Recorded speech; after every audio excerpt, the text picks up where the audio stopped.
teman-teman yang udah join, udah nungguin live-nya, gercep banget ini masuknya. Seneng deh kalau on time kayak gini. Apa kabar teman-teman, sister-sister semuanya?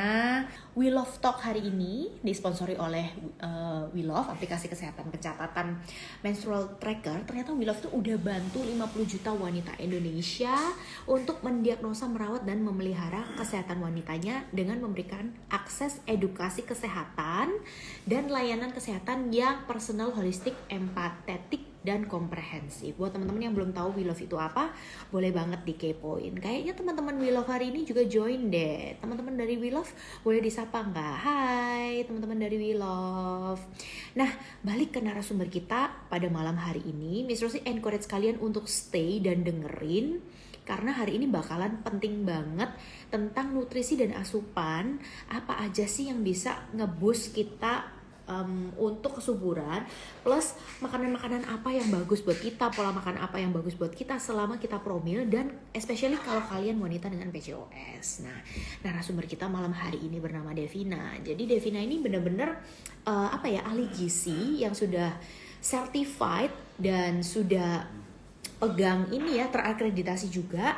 Dan yang menarik, Devina ini fokus di area kesehatan wanita, kehamilan, dan fertilitas. Jadi pas banget kita undang Devina malam hari ini. We Love thank you banget udah undang Devina juga untuk live bareng MDG hari ini untuk sama-sama bahas tentang nutrisi promil. Nah, selamat malam Devina. Selamat malam, halo Kak Rosi. Senang bertemu. Hai. Thank you banget Devina, ahli gizi yang spesialis di fertilitas dan promil ini bareng-bareng kita diundang sama We Love ya malam ini ya, Iya, Dev. sama.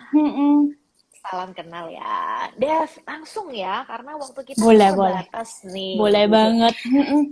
Iya, jadi sebenarnya mungkin boleh dijelasin dulu di awal apa sih dan seberapa besar peranan makanan atau apa yang kita makan itu terhadap kesuburan, program hamil, dan terutama pada hormon-hormon dalam tubuh kita.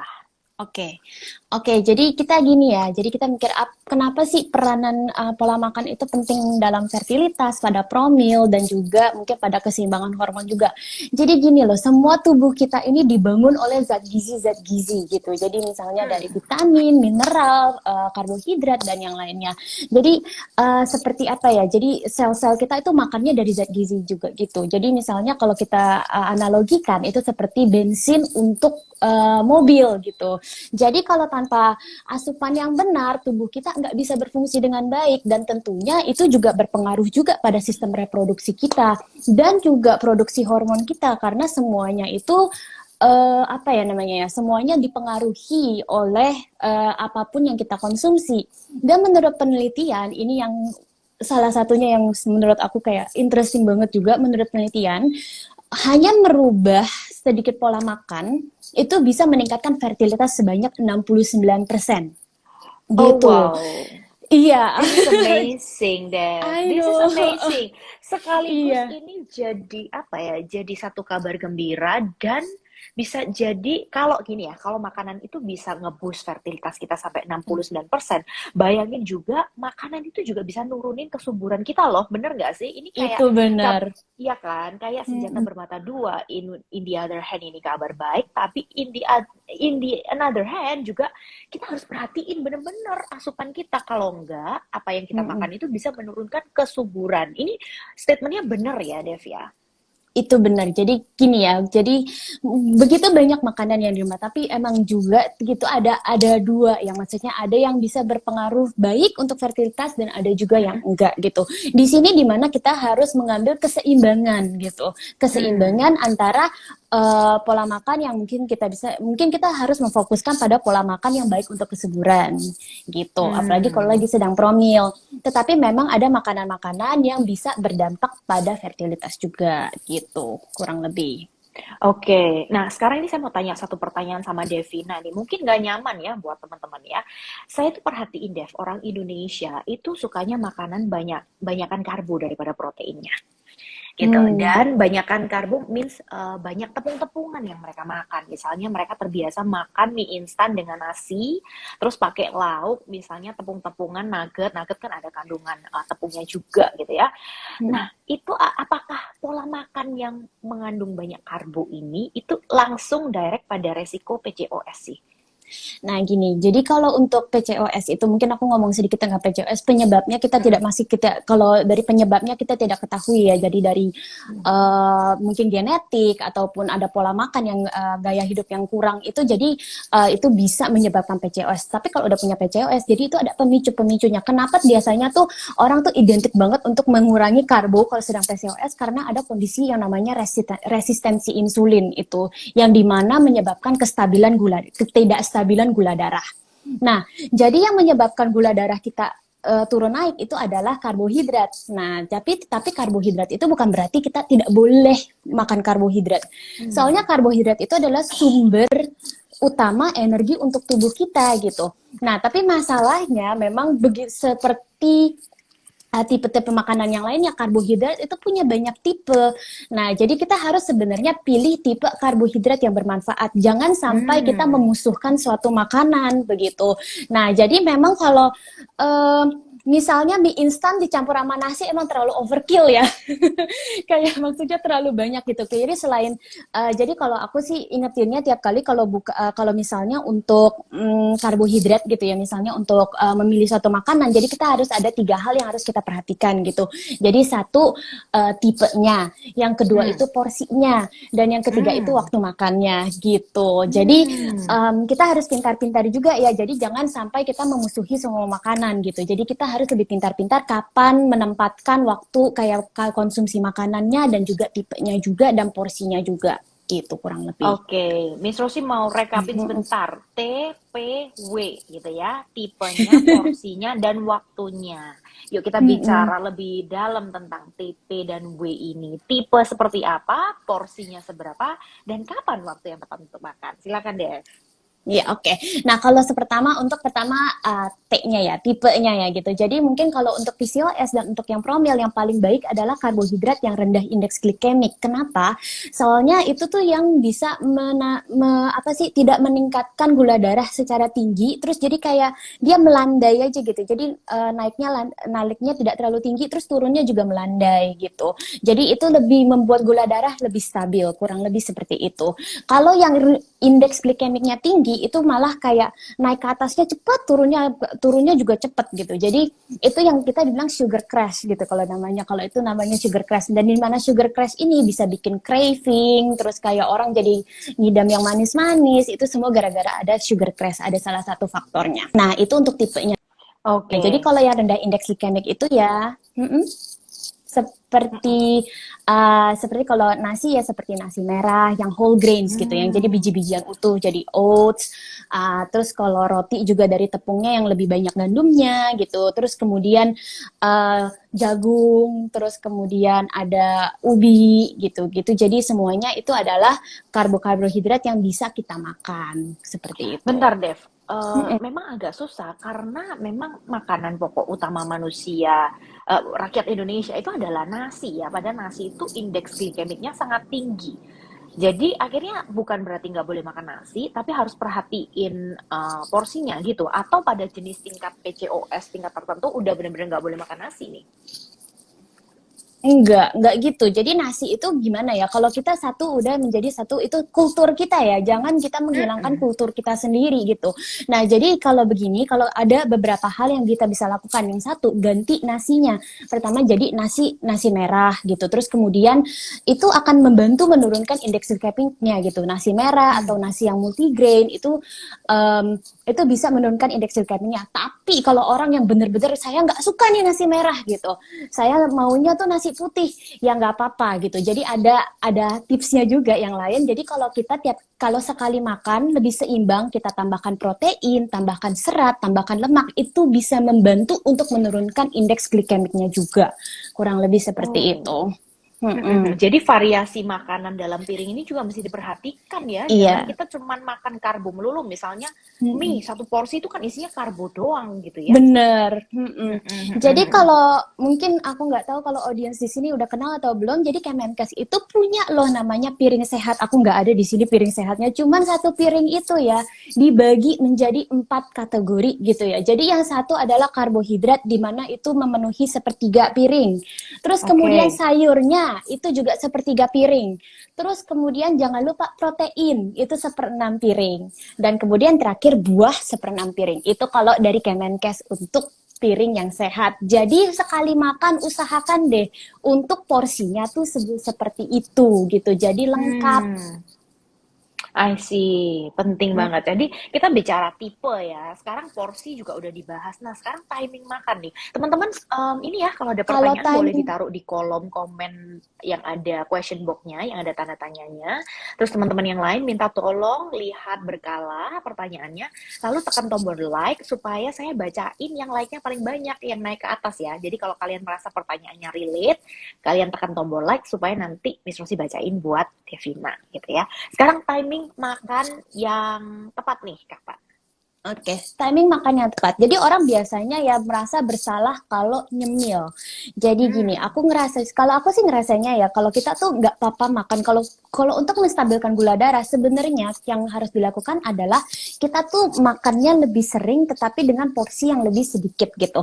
Itu berguna. Jadi kayak gula darahnya tuh nggak turun naik, turun naik gitu. Jadi lebih melandai gitu. Jadi makan sedikit tuh naik sedikit, turun sedikit, naik sedikit, turun sedikit gitu. Kurang lebih jadi supaya gula darahnya lebih stabil sepanjang hari. Kurang lebih seperti itu. oke. Tapi tentunya ya, ini harus disesuaikan dengan kondisinya masing-masing. Ini secara umum. Tetapi kalau tergantung harus dikondisikan dengan dengan masing-masing orang ya karena orang kadang-kadang memiliki respon yang berbeda dari tubuhnya gitu.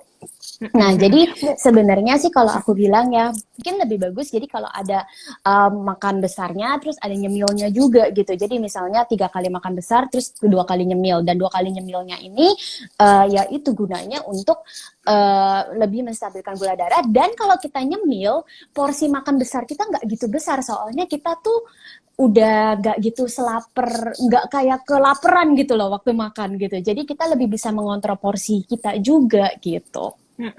Tapi tergantung apa nih yang dicemil gitu Iya. kan. Tapi sebelum saya tanya sama Devina cemilan-cemilan yang sehat untuk kita supaya apa ya tambah subur, nggak mengurangi kesuburan, saya kepingin tahu nih hubungannya indeks glikemik darah kalau naik turun itu hubungannya sama hormon dan kesuburan tuh apa? Gini ya. Jadi kalau gula darah itu pada naik, kalau gula darah naik itu bisa menyebabkan yang namanya fat storage zone gitu. Jadi kalau di atas itu dia malah meretensi lemak gitu ya. Meretensi lemak kalau gula darah ketinggian. Terus kalau saat turunnya itu kita meningkatkan kalau pada saat turun itu dia sampai ke batas bawah yang kita kekurangan gula gitu kurang lebih. Nah, itu bisa meningkatkan hormon stres. Nah, ini dua-duanya tidak baik. Yang kalau terlalu tinggi bisa jadi kayak tubuh kita malah maksudnya menyimpan lemak, terus yang kalau terlalu rendah kita malah jadi tubuhnya stres. Dan keduanya ini tentunya tidak baik untuk fertilitas juga gitu. Dan nah, misalnya kalau gula darah kita makin nggak stabil, kita meningkatkan resiko kita untuk yang namanya kondisi diabetes juga. Nah, diabetes ini dimana kalau diabetes ini meningkatkan resiko juga ya, apalagi kalau namanya kehamilan itu ya jadi susah nempel embrionya, terus juga jadi ada komplikasi kehamilan juga. Jadi misalnya waktu apalagi kehamilan awal ya itu biasanya ada tidak bisa berkembang janinnya karena gula darah yang tinggi itu semua berkesinambungan gitu ya. Dan yang penting lagi nih kalau gula darahnya terlalu tinggi jadi insulinnya juga tinggi, ini yang bisa menyebabkan tingginya hormon androgen juga kalau yang ada di PCOS gitu. Jadi itu salah satu pemicunya. Nah, kalau udah hormon androgennya tinggi ini jalan terus nih. Kalau hormonnya udah androgennya tinggi seperti yang dibilang, jadi hormon reproduksi wanitanya tertekan.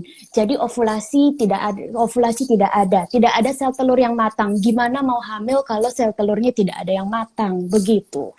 Jadi ini seperti siklus ya gitu ya. Jadi kayak ini tuh Jadi apa yang harus kita lakukan adalah pertama kita menangani dulu itu gula darah yang tinggi. Kalau misalnya ada ketidakstabilan gula darah, satu persatu lah yang kita lakukan gitu. Kalau boleh saya tarik kesimpulan buat teman-teman yang barusan join ya, pola makan yang nggak sehat, yang tinggi indeks glikemik itu membuat gula darah kita tuh naik tajam. Nah, ketika gula darah kita itu naik tajam, itu tubuh kita itu menyimpan lemak gitu ya. Dan kalau tubuh kita menyimpan lemak, itu kecenderungannya bikin hormon-hormon jadi kacau, hormon androgen jadi naik. Kalau hormon androgen naik, hormon androgen itu kan hormon untuk pria. Otomatis kalau ada satu hormon yang dominan, hormon lainnya itu akan kesepres atau tertekan. Kondisi ini yang disebut PCOS. Penjelasan saya ini benar atau ya, Dev? Iya, kurang lebih begitu. Heeh. Iya, Oke, kurang lebih oke. seperti itu. Jadi Mm-mm. untuk bisa memutus siklus kita, untuk bisa menyetabilkan hormon androgen, itu kita harus setidaknya mengkonsumsi makanan dengan indeks glikemik yang rendah dan kadar gizi yang seimbang, supaya gula kita itu nggak naik terus turun gitu ya. Karena turun terlalu tajam, itu tubuh kita menghasilkan hormon stres ya, ternyata itu ya. Oke, nah tadi Devina udah sebutin makanan-makanan apa aja yang indeks glikemiknya rendah. Sekarang makanan apa aja sih yang indeks glikemiknya tuh sangat tinggi, yang harus kita hindari pada saat kita promil atau pada saat kita ini pejuang PCOS? Oke, jadi aku bilang sih ya kalau yang indeks glikemiknya tinggi itu seperti ya kalau misalnya kalau makanan pokok kita nasi putih dan memang tepung-tepungan, terus seperti, nah kalau cara masak juga, jadi kalau cara masak Oke. itu, cara masak kalau yang digoreng itu lebih meningkatkan indeks glikemik gitu daripada yang direbus ataupun yang dikukus gitu. Terus kemudian seperti kue, terus kemudian kayak jajanan pasar itu biasanya juga tinggi indeks glikemiknya begitu.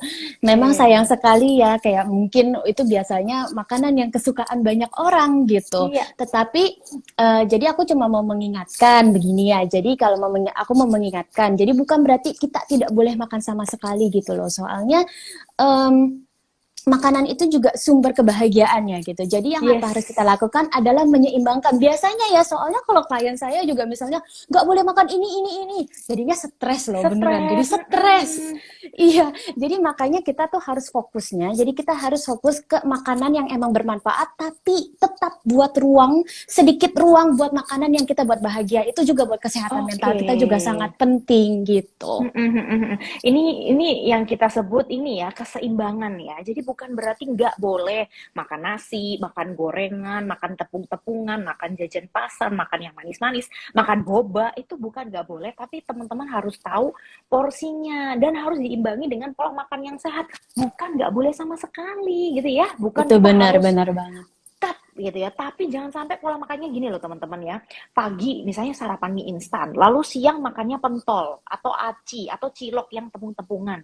Ya kan? Lalu malamnya makan nasi satu gunung cuman pakai lauk satu potong tahu, tempe sama sambel. Itu kayak gizinya itu nggak balance, protein nggak ada, karbonya Iya. too much dan itu bikin kadar gula kita itu nggak karu-karuan gitu ya. Jadi sebenarnya teman-teman, kalau Hmm. teman-teman merasa saat ini mungkin teman-teman ada yang perjuang dua garis di sini yang PCOS, ada pejuang dua garis yang hormon yang nggak seimbang. Kayak saya kapan hari tiba-tiba itu hormon prolaktin aku tinggi banget Dev sampai cycle IVF Oh, ku tuh harus di cancel. I don't know why gitu. Kenapa? Padahal kerasanya juga baik-baik aja. Tiba-tiba si prolaktin ini naik tinggi gitu dan harus di cancel karena hormon prolaktin yang tinggi itu kata dokter aku bikin sel telur tuh jadi bantet-bantet gitu. Jadi nggak iya, sempurna gitu. iya Nah, benar. memang gini nih, Dev, banyak sekali sister-sister yang nanya sama saya, Miss Rosi, saya pengen banget promil, persiapannya apa? Miss Rosi, saya kepengen banyak promil, tapi saya masih belum ada budget untuk insem atau bayi tabung. Sebenarnya promil paling sederhana yang bisa kalian lakukan saat ini juga, yang paling visible, nggak perlu banyak uang, itu adalah mengatur pola makan kamu. Itu bener nggak sih, Dev? Itu bener banget ya ampun. Aku kayaknya harus ngomong lebih banyak tentang ini. Jadi seperti yang aku bilang kalau promil itu memang aku sih ngerasanya bahkan semua orang yang ada masalah pun ataupun yang nggak ada masalah itu harus tetap mengatur gizi dia sebelum promil gitu. Minimal 3 bulan sebelum promil, sebelum Oke. terjadinya fertilisasi itu harus. Hmm. Kenapa? Soalnya apa yang kita konsumsi atau apapun yang kita lakukan itu berpengaruh pada kualitas sel telur kita dan sel sperma kita gitu loh di 3 bulan kemudian. Jadi bukan yang bulan ini, yang 3 bulan. Jadi kalau mau melakukan perubahan itu harus selama 3 bulan untuk mendapatkan sel telur yang baik di 3 bulan ke depan. Kenapa? Soalnya proses pematangan sel telur itu memerlukan kurang lebih 90 hari dan kurang lebih sel sperma 70 harian gitu. Nah, jadi apa yang kita lakukan sekarang itu berdampaknya pada kualitas sel sperma dan telur nantinya. Dan bukan hanya untuk kualitas sel spermanya, jadi itu juga untuk kehamilannya lebih lancar dan juga kesehatan bayinya dan kesehatan anak kita nanti gitu. Jadi penting banget untuk mengatur gizi, bukan untuk fertilitas aja tapi untuk generasi selanjutnya, kurang lebih seperti itu. Oke, menarik banget. Ini Miss Rosi mulai bacain pertanyaan dengan like paling banyak. Yang lain tolong Boleh. di-like ya pertanyaan yang paling relate dengan kalian ya. Pertanyaan pertama, ini ada kasus PCO dengan berat badan rendah. Nutrisi yang dibutuhkan apa aja, lalu pantangan makanannya apa aja? Oke. Jadi dengan BB rendah yang dibutuhkan satu, aku mau nanya itu PCO atau PCOS? Soalnya PCO itu beda ya sama PCOS. Kalau PCO itu kayak varian ovarium yang normal gitu, yang bisa terjadi gitu. Mungkin kita lihat kualitas telurnya juga gitu. Kalau emang kurang bisa hamil gitu. Kalau PCOS itu adalah kondisi metabolik yang dimana hormonnya itu nggak seimbang. Nah, kalau untuk BB rendah itu jadi kalau misalnya apalagi siklus haidnya tidak reguler, takutnya ada yang namanya hypothalamic amenorrhea. Itu di mana yang kita kurang menyuplai kurang menyuplai tubuh kita dengan makanan sehingga sistem reproduksinya stop. Kurang lebih seperti itu.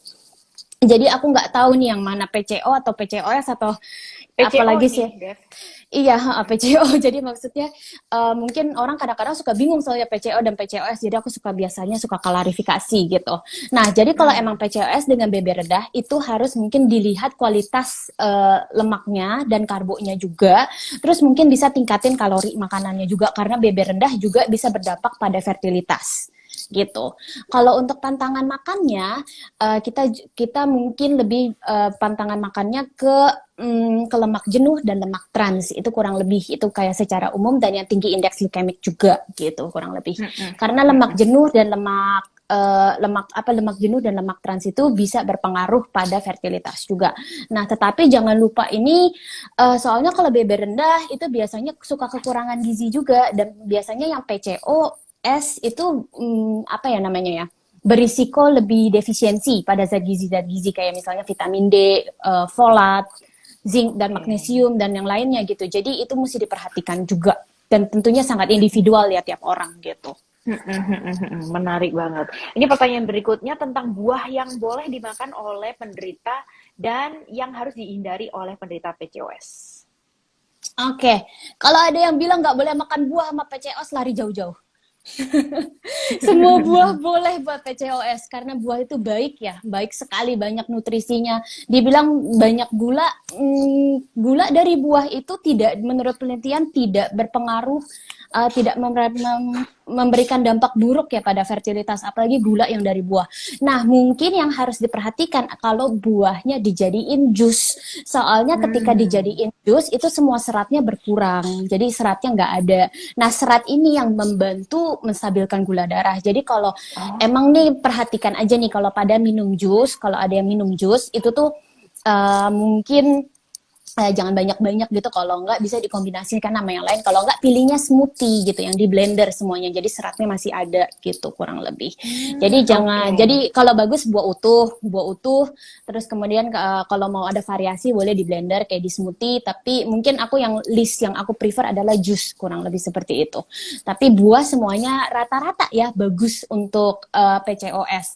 Tapi mungkin ada beberapa yang rada tinggi karbohidrat ya seperti duren ataupun leci gitu. Itu mungkin sedikit porsinya di ini, tapi kebanyakan hampir semua buah itu adalah rendah indeks glikemiknya kok gitu. Oke, kalau dari produk untuk PCOS sebenarnya boleh atau enggak? Dairy produk boleh, boleh, boleh. Jadi gini loh, karena ada kontroversi dairy produk ya. Jadi kayak susu dan produknya, jadi katanya susu inflamasi lah, terus kayak mengganggu hormon. Tapi menurut penelitian sampai sekarang yang aku lihat ya, justru kalau untuk PCOS itu dia ada namanya apa maksudnya infertilitas akibat anovulasi gitu ya. Nah menariknya kalau menurut penelitian, kalau susu yang full cream itu justru menurunkan resiko infertilitas anovulasi gitu. Jadi dia menunjang kesehatan ovulasi kalau yang susu full cream. Tetapi kalau yang skim ataupun yang low fat malah bisa menaikkan risiko anovulasi gitu. Jadi sebenarnya kalau untuk yang PCOS mungkin aku akan lebih apa ya namanya? Aku akan lebih rekomen yang full cream daripada yang low fat ataupun yang skim. Kurang lebih seperti itu. Tetapi ini banyak yang bilang juga saya sensitif, saya nggak bisa minum susu, laktose intoleran, terus kayak biasanya susu itu bikin jerawatan kalau yang emang sensitif. Nah, itu bolehlah dikurangin, kalau nggak dihindari ya nggak apa-apa gitu.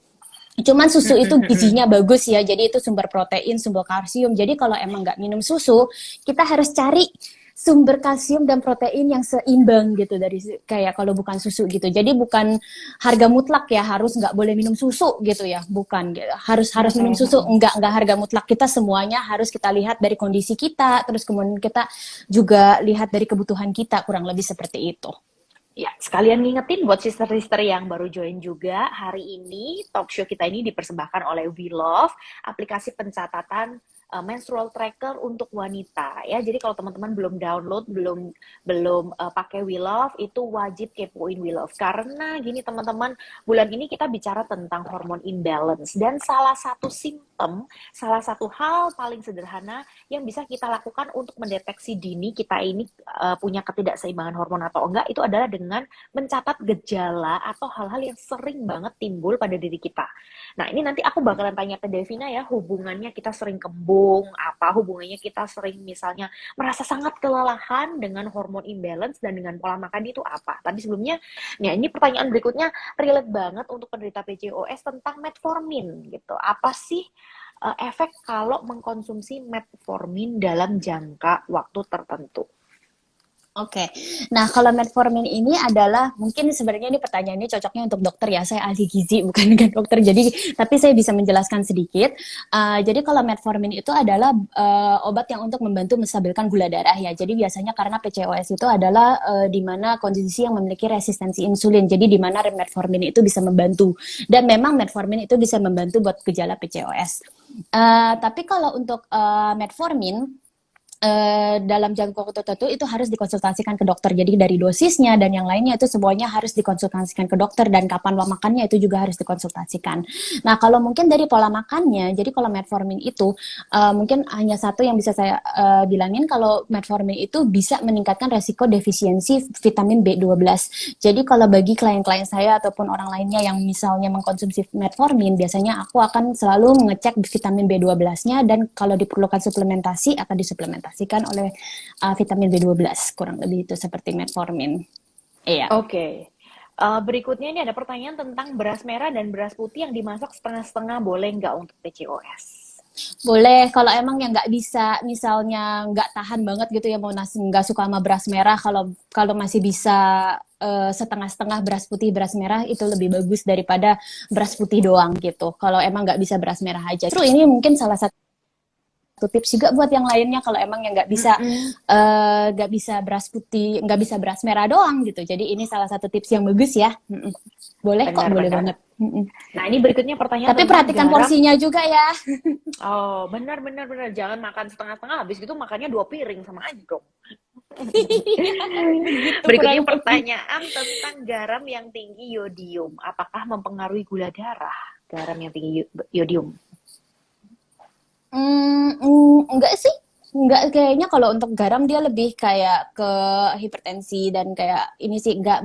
Jadi garam itu sedikit tidak irrelevant, kayak linknya tuh rada jauh dengan gula darah gitu. Tapi garam yang tinggi yodium itu bagus banget ya. Jadi soalnya untuk orang tuh memerlukan yodium sebagai zat gizi yang penting untuk promil dan fertilitas promil dan juga kehamilan gitu. Yodium itu penting untuk perkembangan otak janinnya. Terus kemudian juga kalau kurang yodium itu juga bisa berdampak pada fertilitas, soalnya dia berpengaruh pada kita punya sistem tiroid ya.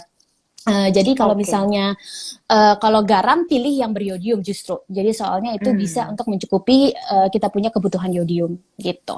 Oke, nah sekarang Hmm. bicara tentang cemilan nih. Tadi kan disarankan sama Devina kalau bisa kita itu justru ngemil atau makan di antara makan besar, makan kecil di antara makan besar gitu ya. Nah sekarang bicara tentang cemilan apa sih yang sehat untuk penderita PCO dan apakah penderita diabetes ini dapat menurunkan penyakit diabetes kepada anaknya?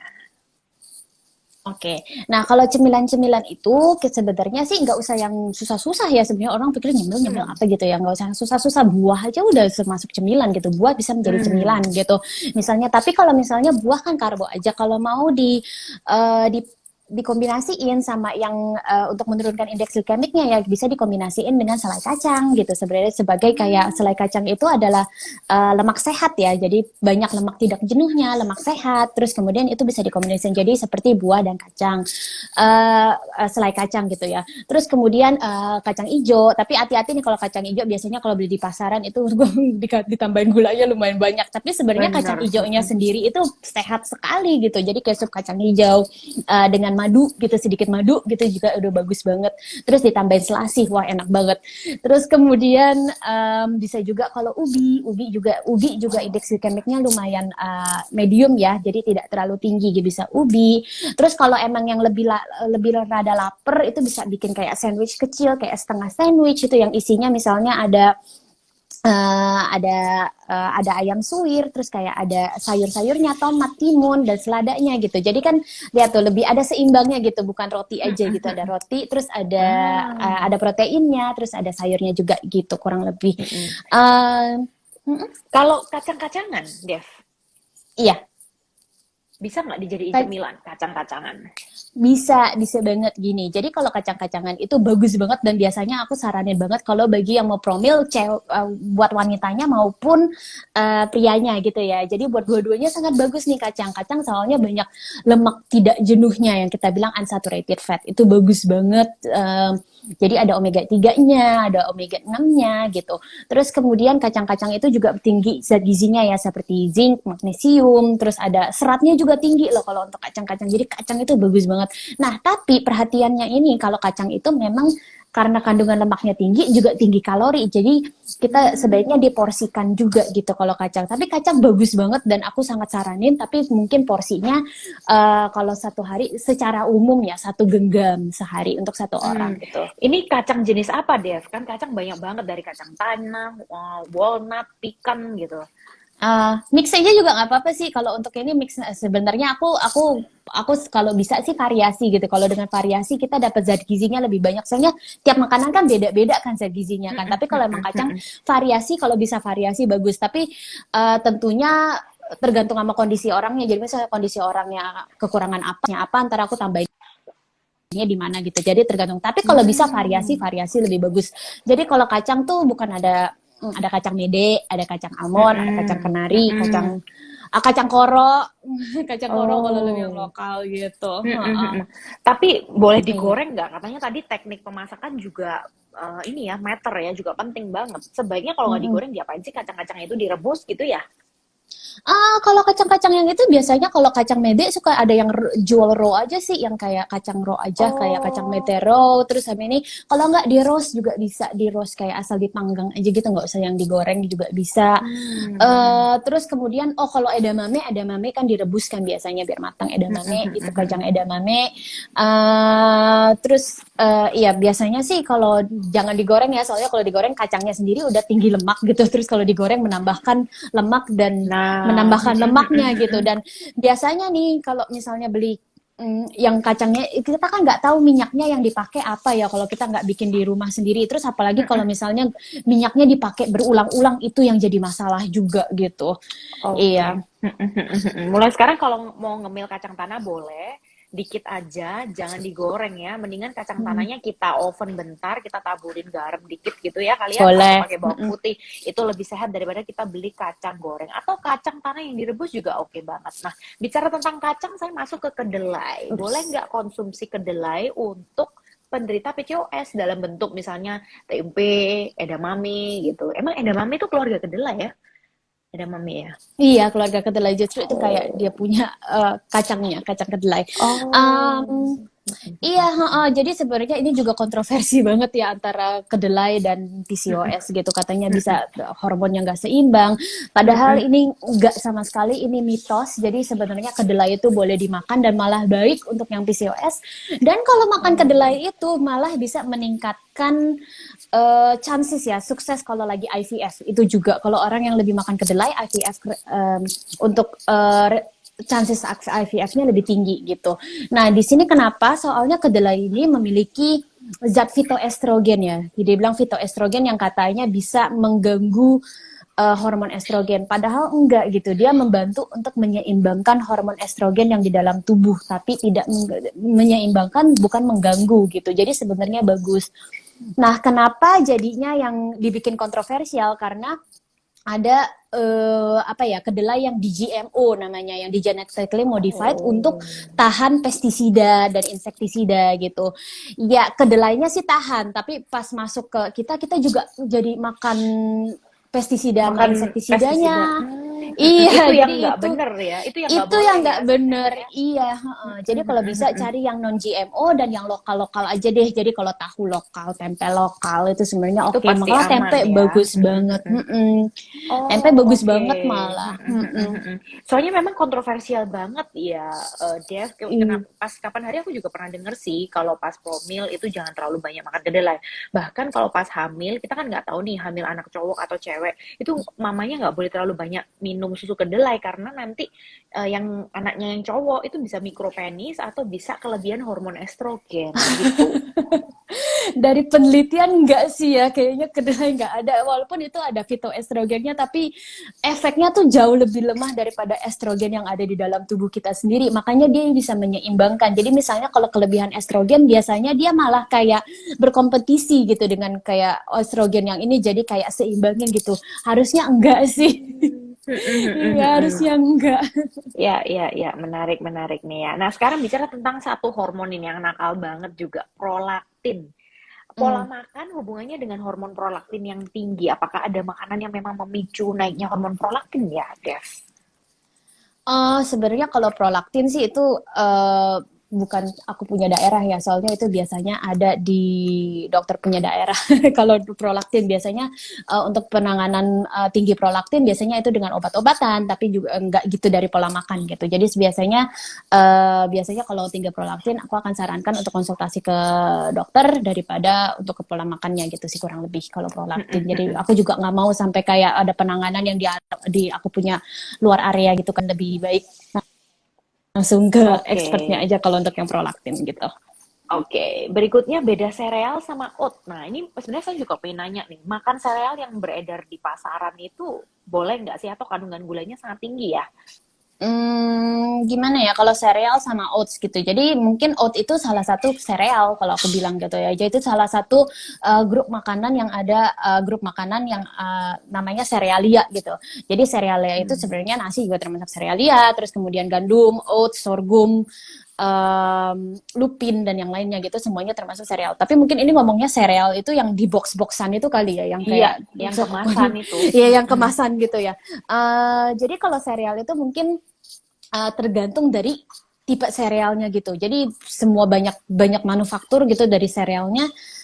Jadi ada yang mungkin tingkat fibernya lebih tinggi ataupun yang lebih rendah gitu. Jadi mesti dilihat dari kalau dilihat dari tipe ini, biasanya kalau Coco Crunch sih rada tinggi ya dan gulanya rada tinggi gitu kalau untuk Coco Crunch. Tapi kalau oats itu memang termasuk sereal, tapi mungkin itu adalah salah satu pilihan yang lebih sehat gitu ya. Apalagi itu kan juga bisa banyak serat soluble fibernya juga kan, itu bisa buat menjaga kesehatan pencernaan, terus menurunkan kolesterol, terus juga bisa menyeimbangkan gula darah juga gitu. Jadi Jadi kalau sereal itu mungkin karena yang box-boxan itu karena biasanya dari tepung-tepungan juga kan gitu. Jadi mungkin gulanya tinggi. Jadi itu lebih kayak zat aditifnya juga lebih banyak mungkin karena yang di box-boxan sereal seperti itu. Tapi kembali lagi kita harus lihat mungkin ada juga alternatif sereal yang lebih sehat gitu. Mungkin jadi ada yang kayak gitu, yang itu yang harus kita explore gitu kalau emang mau makan sereal. Nah, bicara tentang makanan dalam kemasan dan sereal, Dev, ajarin kita para pejuang dua garis dong untuk melihat ingredients itu loh. Sugarnya berapa gram, serving suggestionnya berapa gram. Gimana caranya ngelihat dan ngebaca label di makanan kemasan supaya kita tuh tahu makanan ini aman nggak buat kita yang promil. Oke gitu. Jadi jangan mau ditipu ya sama kayak kita punya sama sama itu manufaktur atau label-label yang ada di situ. Jadi yang pertama kita mesti lihat itu serving size-nya. Jadi satu box Oke. misalnya kalau lihat kemasan ataupun lihat sereal gitu ya. Jadi satu box itu ya.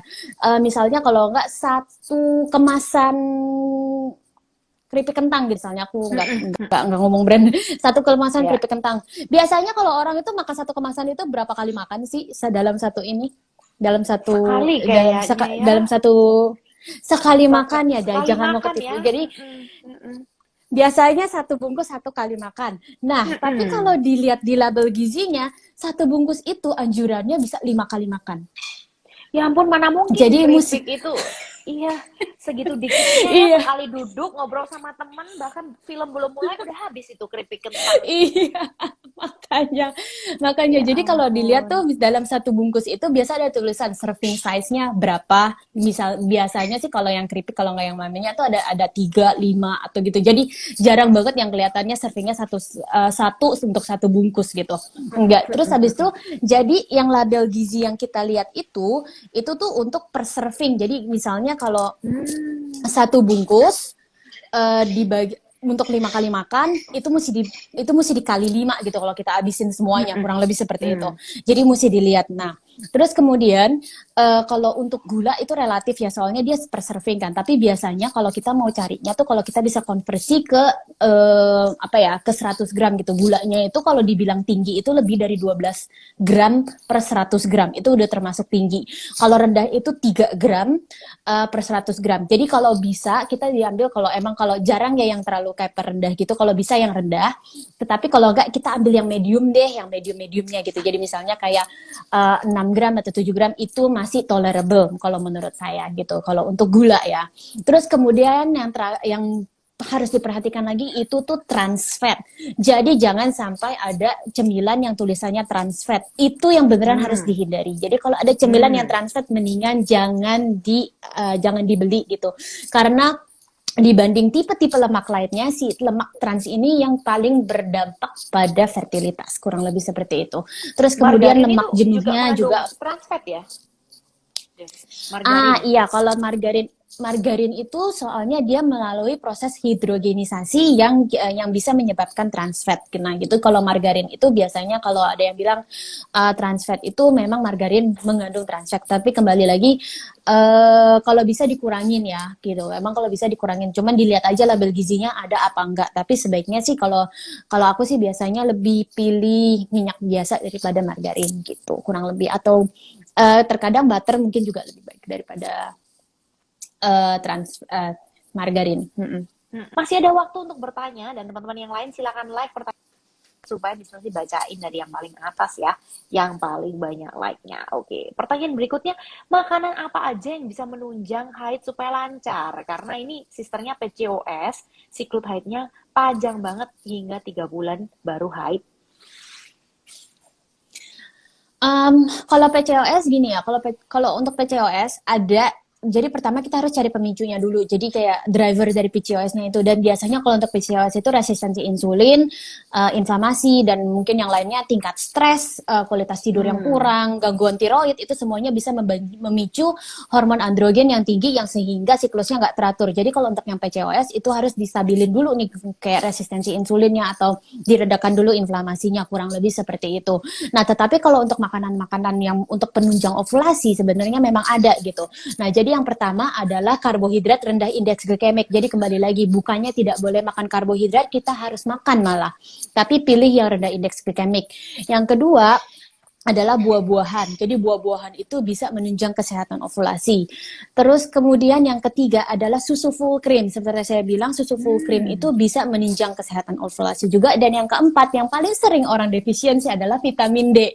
Tahu vitamin D itu banyak banget yang defisien. Jadi kalau bisa dioptimalkan vitamin D-nya dengan cara berjemur di matahari. Nggak usah susah-susah langsung berjemur aja ke matahari gitu.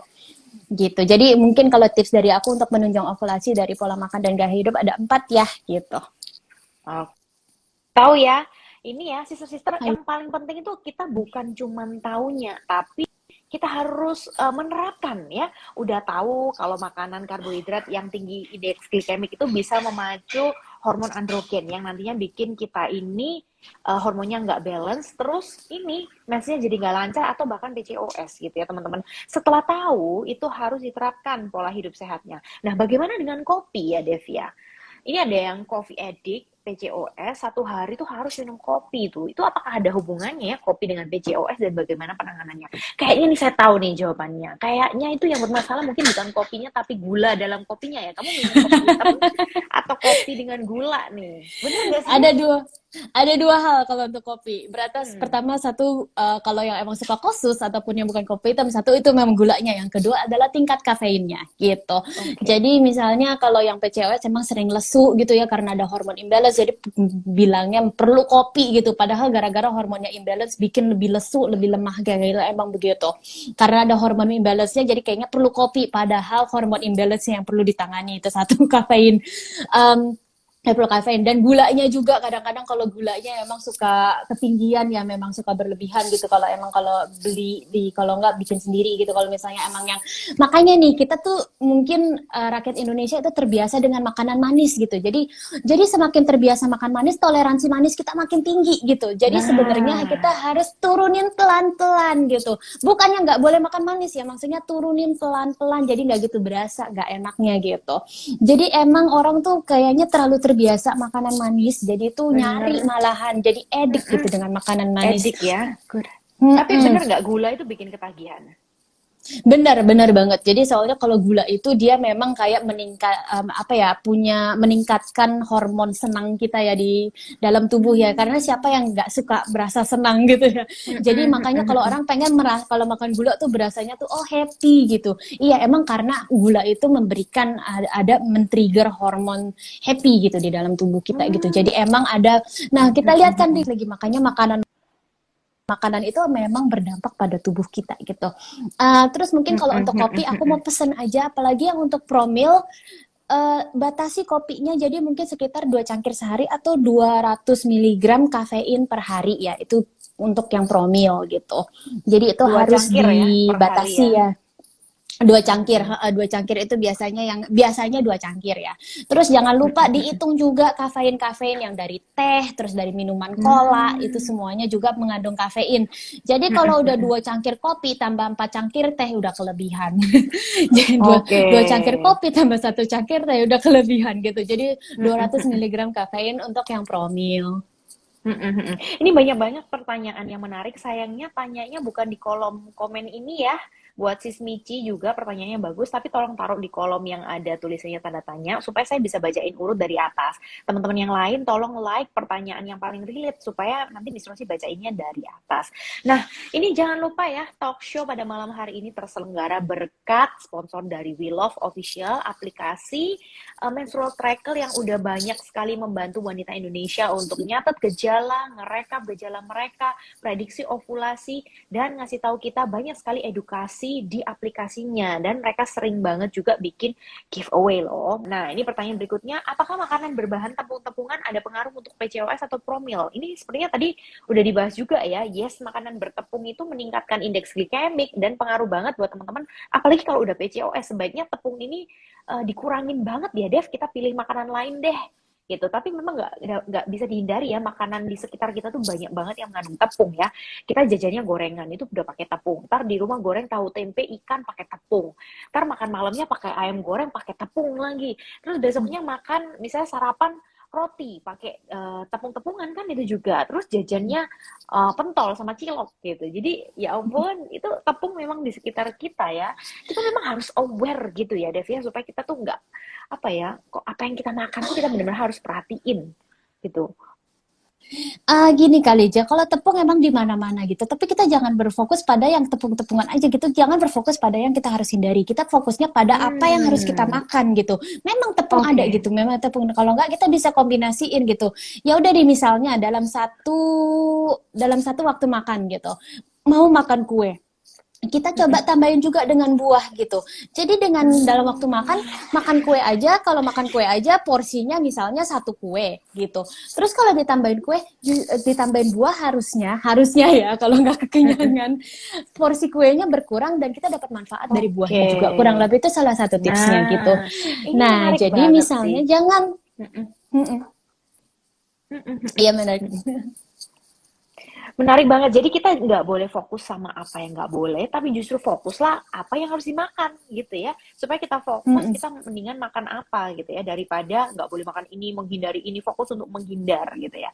Terus ini ada pertanyaan berikutnya yang menarik juga ini. Mitos nasi yang dimasak dengan rice cooker tuh bisa nurunin gula. Bener nggak sih?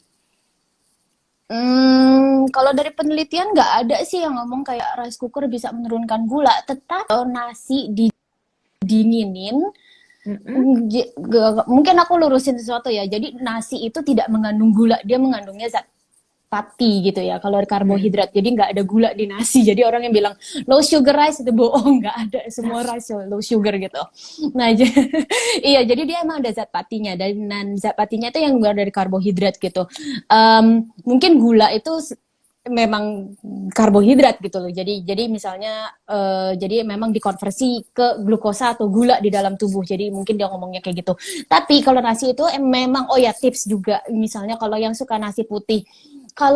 Kalau nasi yang baru masak itu indeks glikeminya mungkin lebih tinggi gitu. Kalau didinginin itu lebih rendah. Kalau Mm-mm. didinginin, dipanasin juga tetap lebih rendah. Jadi kalau mau makan nasi putih lebih baik yang udah didinginin, terus dipanasin lagi aja daripada yang baru jadi. Kurang lebih seperti itu. Tapi kayaknya nggak Hmm. ada hubungannya kalau dengan dimasak dengan rice Rice cooker cooker ataupun ya. dimasak yang lainnya. Mhm, mhm, mhm. Nah, ini mungkin saya bacain lagi pertanyaannya karena mungkin masih ada yang baru join juga. Tolong diulangi lagi dong, Dev. Ngemil yang sehat apa? Timingnya apa? Untuk kita yang sedang promil dan PCOS, cemilan yang sehat. Oke, kalau cemilan yang sehat itu yang pertama mungkin aku akan rekomen banget itu buah ya, buah. Apapun buah yang disukai itu bisa buah. Jadi buah itu bagus banget. Terus kemudian yang kedua adalah kacang-kacangan atau polong-polongan. Jadi kacang-kacangan atau polong-polongan itu baik sekali untuk yang promil dan yang PCOS karena memiliki lemak jenuh, lemak tidak jenuh dan kaya juga akan vitamin dan mineralnya juga gitu.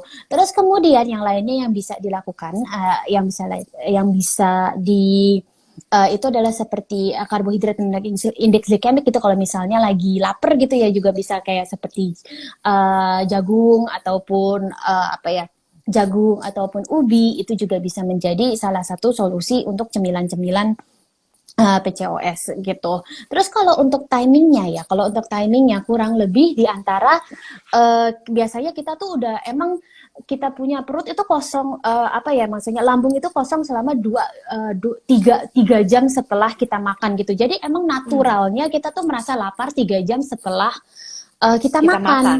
Iya gitu. Jadi bukannya kita menghindari makan, tapi kita pilih makanan yang memang bermanfaat untuk kita. Kita harus mikir makanan itu waktu makan itu adalah sebagai kesempatan kita untuk nourish tubuh kita gitu. Soalnya banyak banget zat Hmm. gizi yang kita perlukan, apalagi yang untuk promil. Jadi Hmm, hmm, hmm, hmm. sebenarnya yang nomor satu itu adalah memperhatikan kualitas makanan kita, apalagi yang untuk promil gitu. Jadi biasanya sih tergantung dari orangnya juga ya, dari schedule-nya juga, bagaimana dari jadwal keseharian mereka gitu. Tapi biasanya sih kalau nyemil sih memang disarankan biasanya ya 3 jam setelah makan besar, 3 atau 4 jam setelah makan besar gitu. di Gak antara mereka kerasa berdua. hampir sejam saya ngobrol bareng Iya. Devina, ahli gizi yang khusus menangani fertilitas, kehamilan, dan promil.